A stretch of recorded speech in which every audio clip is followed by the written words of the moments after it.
തേക്കടി പുഷ്പമേള സമാപിച്ചു. 10,000-കണക്കിന് സ്വദേശീയരും വിദേശീയരും അടക്കമുള്ള സഞ്ചാരികളാണ് മേള ആസ്വദിക്കാനെത്തിയത്. വിലക്കയറ്റവും സാമ്പത്തിക പ്രതിസന്ധിയും രൂക്ഷമായ കാലത്തും ആഘോഷത്തിന്റെ കാഴ്ചയായിരുന്നു തേക്കടി പുഷ്പമേളയിൽ.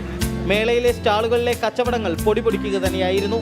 സ്വദേശികളും വിദേശികളുമായ ആയിരക്കണക്കിന് സഞ്ചാരികളാണ് മേളയിലേക്ക് ഇരച്ചെത്തിയത്.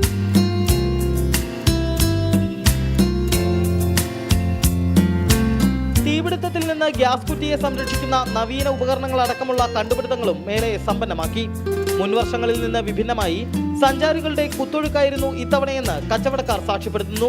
തേക്കടി അഗ്രി ഹോർട്ടിക്കൾച്ചർ സൊസൈറ്റിയും മണ്ണാറത്തറയിൽ നഴ്സറിയും കുമളി പഞ്ചായത്തും സംയുക്തമായി കുമളി തേക്കടി കവലയിലാണ് പുഷ്പമേള സംഘടിപ്പിച്ചിരുന്നത്. ജില്ലയിൽ നടത്തിയതിൽ വെച്ച് ഏറ്റവും വലിയ പുഷ്പമേളയായിരുന്നു ഇത്. അതിവിപുലമായ പുഷ്പ ഫലസസ്യ പ്രദർശനവും മേളയുടെ മാറ്റുകൂട്ടി. 16 ദിവസം നീണ്ടുനിന്ന മേളയോടനുബന്ധിച്ച് പുഷ്പാലങ്കാര മത്സരം, സൗന്ദര്യ മത്സരം, പാചക മത്സരം, ഭക്ഷ്യമേള, അമ്യൂസ്മെന്റ് പാർക്ക് തുടങ്ങിയവയും സജ്ജീകരിച്ചിരുന്നു. റിപ്പോർട്ടർ, ഇടുക്കി.